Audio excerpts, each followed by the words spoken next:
मीर, वो मूर्ति वहां कैसे आई?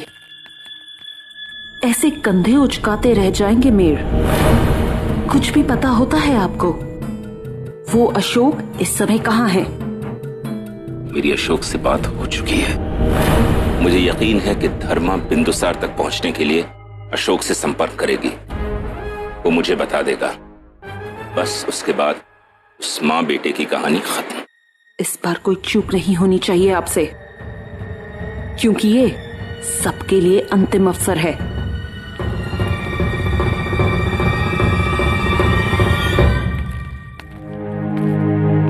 अशोक, कोई संदेश आया उनका?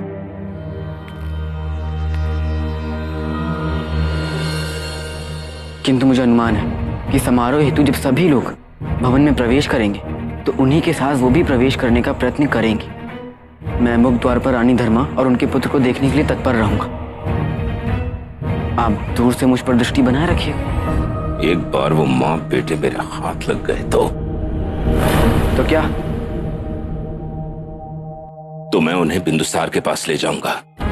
राजद्रोही हैं वो दोनों, उन्हें दंड तो मिलना ही चाहिए।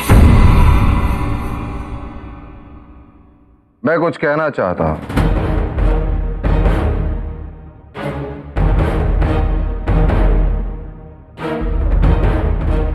सर्वप्रथम मैं आप सबका आभारी हूं। आज का यह दिन मेरे लिए अविस्मरणीय रहेगा। प्रातः से दोपहर कब हो गई पता ही नहीं चला। अब मेरी बारी है एक घोषणा करनी, आप सबको अचंभित करने की।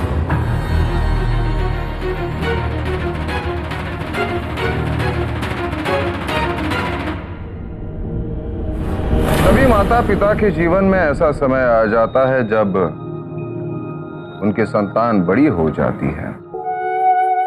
उन्हें जीवन के अगले चरण में प्रवेश करना चाहिए। कुछ समय से हमारे परिवार ने बहुत उतार चढ़ाव देखे हैं। अत्यंत कठिन समय से गुजरे, किंतु आज मैं ऐसी आशा और विश्वास के साथ ये घोषणा करना चाहता हूं जिसके पश्चात परिस्थितियां बदल जाएंगी। हमारे मौर्य वंश में एक नया सदस्य जुड़ने वाला है। एक बहू के रूप में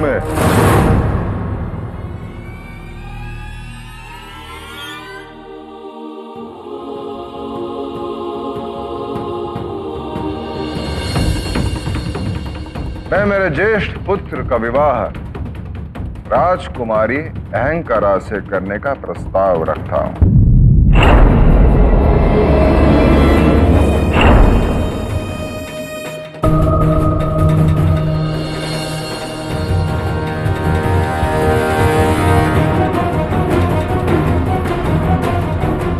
रानी निहारिका, ये आशा है कि आप उसके लिए सहमति देंगे।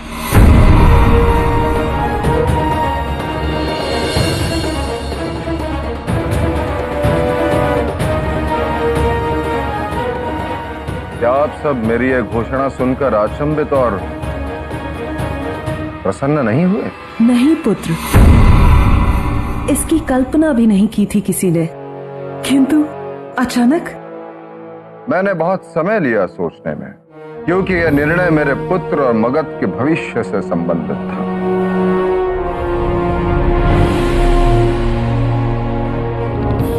मैंने इस विषय में आचार्य चाणक्य से भी परामर्श किया है।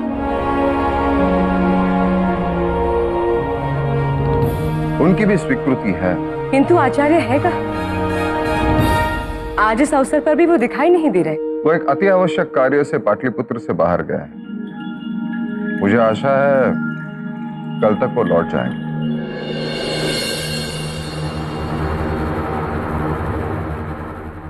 रानी निहारिका, क्या आपको ये विवाह प्रस्ताव स्वीकार्य है? सब कुछ इतनी शीघ्र हो गया सम्राट की हमें सोचने का अवसर ही नहीं मिला। आप समय ले लीजिए सोचने के लिए, विशेषकर अहंकारा की स्वीकृति के लिए। नहीं सम्राट, हमारे विचार से आज का दिन सबसे शुभ है और अहंकारा के लिए सुशीम से अच्छा वर तो हो ही नहीं सकता।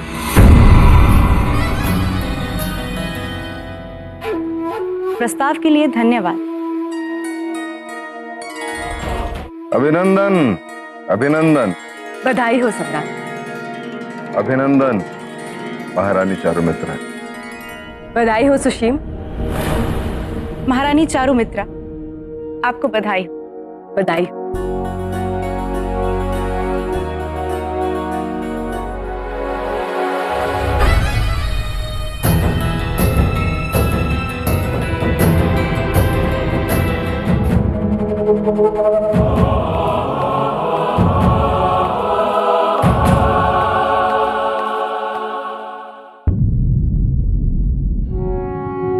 आइए आइए, स्वागतम। आप सभी का स्वागत।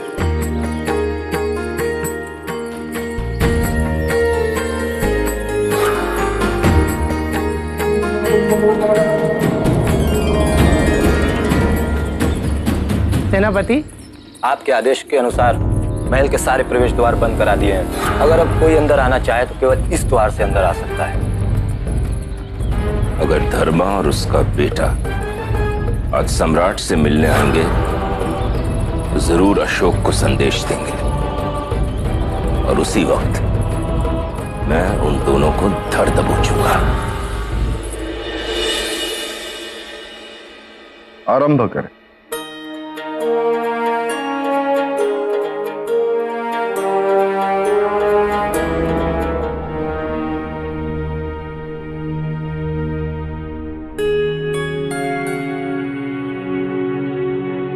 आज बड़े दिनों के पश्चात अन्नकूट का साग का सेवन करके वो स्वाद याद आ गए।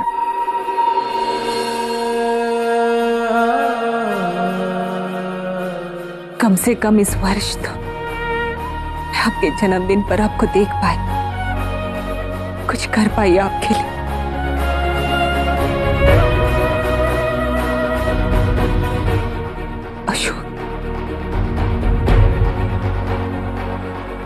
अशोक के उपहार का क्या हुआ?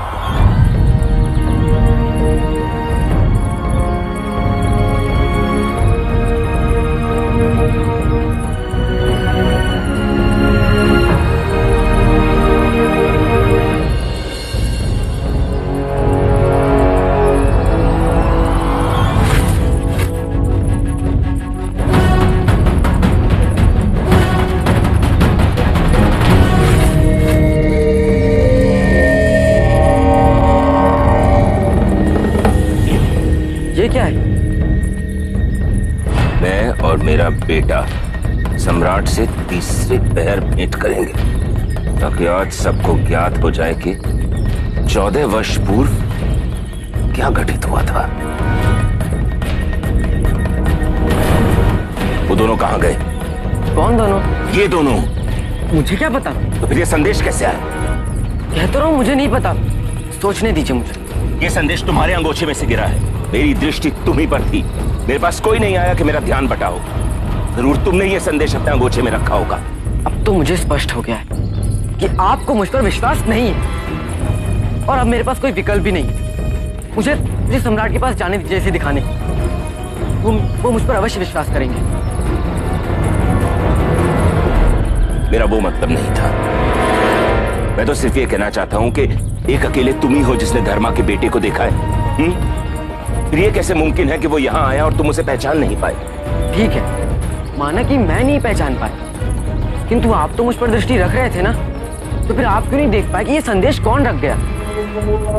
रानी धर्मा और उनका पुत्र दोनों बहुत चतुर हैं। रानी धर्मा इतने दिन इस भवन में दासी बनकर रही, तब तो आप उन्हें पहचान नहीं पाए, तब फिर मैं कहां से पहचान पाता? जब वो मगध के सेनापति को मूर्ख बना सकती हैं, तो मैं तो बच्चा ही हूं ना। अब हमारे पास एकमात्र विकल्प ये है कि हम तीसरे पहर तक की प्रतीक्षा करें और उसके लिए समय है, इसलिए आप धैर्य से काम लीजिए।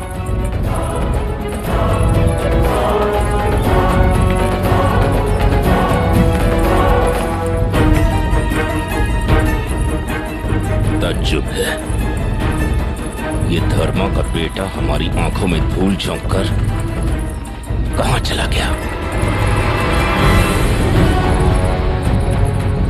ये तो स्पष्ट है कि मीर से अपनी मां की रक्षा करनी है तो एक बार संकट उठाना ही पड़ेगा, अन्यथा आजीवन मीर का संकट बना रहेगा। इसलिए अब मैं मीर को ऐसा फंसाऊंगा कि वो मेरी मां को देख तो ले पर उन तक पहुंच ना सके।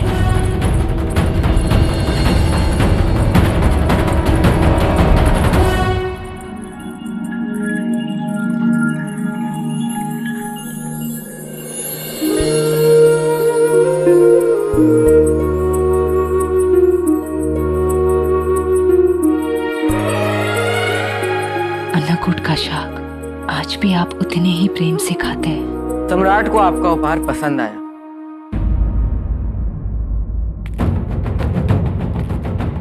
वो मैं ये कह रहा हूं कि रानी सुब्रसी ने जो उपहार सम्राट को दिया उसे तैयार करने के लिए आपने भी तो सहायता की थी ना?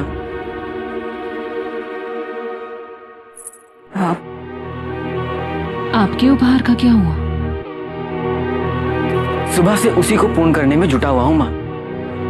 बस एक अंतिम पड़ाव बचा है। मुझे प्रसन्नता हुई ये सुनकर। आपने असफलता के भय को त्याग कर अपने उपहार को पूर्ण करने का निर्णय लिया, और मैं ये कभी नहीं चाहूंगी कि आप प्रयत्न किए बगैर हार माने। जब आपने निर्णय लिया है तो असफलता का मनन छोड़ दीजिए। जब लक्ष्य सामने हो तो वीर कभी भी पीछे मुड़कर नहीं देखता। अपना विश्वास ऐसे ही बनाए रखें, आपका कार्य पूर्ण होगा और मुझे पूर्ण विश्वास है आपका उपहार देख के सम्राट प्रसन्न और अचंभित होंगे। आप इतनी अशक्त कैसे कि मैं ये कार्य पूर्ण करने के लिए सक्षम हूँ, और ये मैं पूर्ण कर भी लूंगा। मैं आपसे अधिक आपको जानती हूँ। आपकी उंगली थामकर मैंने आपको चलना सिखाया है, और मुझे पता है अगर मेरा पुत्र एक कदम आगे जा रहा है तो अपने लक्ष्य तक अवश्य पहुंचेगा। आशीर्वाद दीजिए मां। ईश्वर आपको शक्ति, सामर्थ्य और विवेक दे। आपका हर कार्य सिद्ध हो। आपने भोजन किया या उपहार की तैयारी में भूल गए? समारोह संपन्न होने के पश्चात छत वाले कक्ष में आ जाइएगा। छत वाले कक्ष पर? हाँ माँ, आज हम एक साथ भोजन करेंगे, परिवार की भांति, बहुत दिनों के बाद, बिना किसी भय के।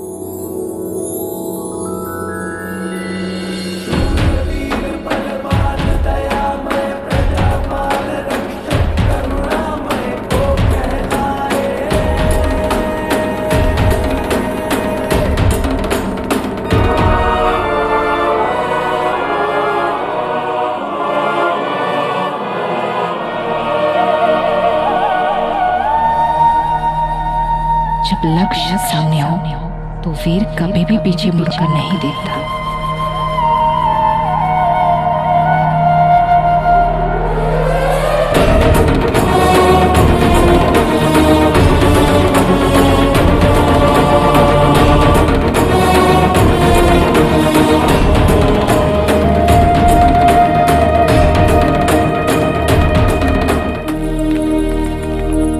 समारोह भवन में सब हमारी उत्सुकता से प्रतीक्षा कर रहे होंगे।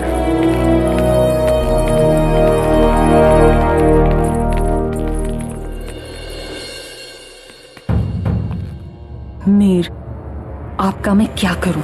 अशोक की कूची में संदेश किसने रखा? आप ये तक नहीं देख पाए। आप तो कहते रहे कि आप उस पे दृष्टि रखे हुए थे। अब इसका अर्थ ये है कि आपकी आंखें कार्य ठीक से नहीं कर रही हैं, या फिर अशोक आपको मूर्ख बना रहा है। बार बार एक ही बात को क्यों दोहरा रही है राजमाता? अशोक एक बच्चा है। वो जानता है कि मैं कौन हूं, वो जानता है कि मैं क्या कर सकता हूं, वो जानता है कि मेरी निगाह हमेशा उस पर है। आपको लगता है उसमें इतनी हिम्मत है कि वो मुझे बेवकूफ बनाए? आपको अपने नजरिए को बदलना होगा। आपको तो ये भी लग रहा था कि अशोक ये सब चाणक्य के कहने पर कर रहा है, लेकिन मुझे अच्छी तरह से पता है कि चाणक्य इस समय पाटलिपुत्र में है ही नहीं। अशोक को उसका कोई संपर्क नहीं है। अशोक जो कर रहा है अकेले कर रहा है। ठीक है, हम अशोक पर भरोसा करके देख लेते हैं, किंतु इसका अर्थ ये नहीं है कि धर्मा और उसके पुत्र पर भी विश्वास कर लेंगे। यदि उन्होंने संदेश में लिखा है कि वो तीसरे पहर बिंदुसार से मिलेंगे, तो इसका अर्थ ये नहीं है कि वो तीसरे पहर बिंदुसार से मिलने आएंगे। संभव है कि वो उससे पहले बिंदुसार से मिलने का प्रयास करें। मैं भी यही सोच रहा हूं। आप परेशान ना हो। अगर इस बार अशोक से किसी ने भी संपर्क किया, वो मेरी निगाह से बच नहीं पाएगा।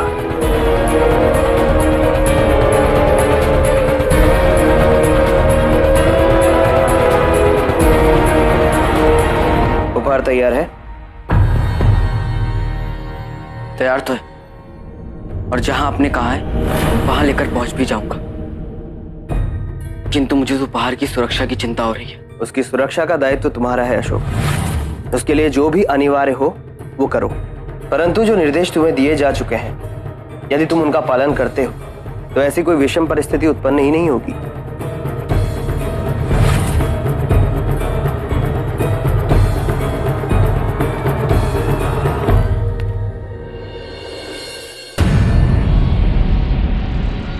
तुम राधागुप्त से क्या बात कर रहे थे? आप तो ऐसे भयभीत हो रहे हैं जैसे राष्ट्रद्रोही रानी धर्मा और उनका पुत्र नहीं, आप हैं। इसे धूर्तता मत करो अशोक। मुझ पर फिर से संदेह करने का परिणाम भी स्मरण है। मैं तुम पे संदेह नहीं कर रहा हूं, पूछ रहा हूं तुमसे। तुम्हें अब मेरे पूछने पर भी परेशानी है? तुम जानते हो इसमें हम दोनों साथ साथ हैं। थोड़ी स्पष्टता तो होनी चाहिए ना। मैं आचार्य राधागुप्त को अपने रहस्य बता रहा था। क्या? देखा, यही मैं कह रहा हूं आपसे कि आपको मुझ पर पूरी तरह से विश्वास है ही नहीं। और ये जो स्पष्टता वाली बात है ना, ये वही संभव है जहां पे विश्वास। वैसे आप व्यर्थ में चिंता कर रहे हैं। आचार्य चाणक्य बाहर गए हुए हैं। उन्होंने सम्राट के जन्मदिन पर एक उपहार देने का दायित्व मुझे सौंपा। उसी के संदर्भ में आचार्य राधागुप्त मुझसे पूछ रहे थे।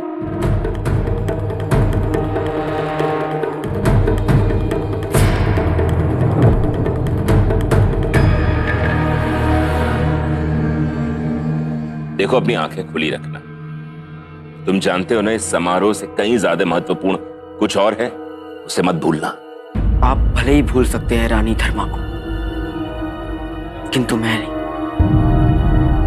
निश्चिंत रहिए।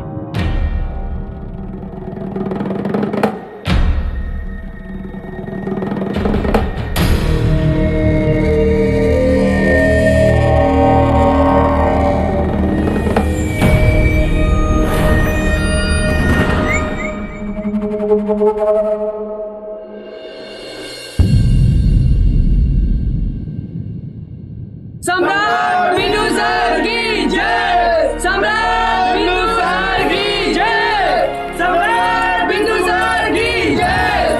सम्राट बिंदुसार की जय! सम्राट बिंदुसार की जय! सम्राट बिंदुसार की जय!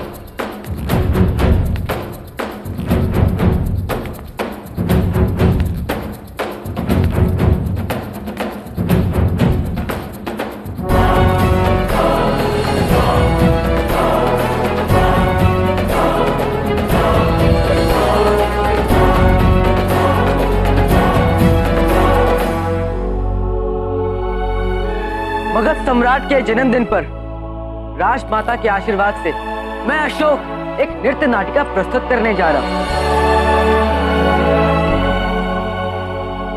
मुझे आशा है कि यहाँ समारोह कक्ष में उपस्थित सभी लोग इस दिव्य कथा को अपने अपने जीवन से जोड़कर देख सकेंगे,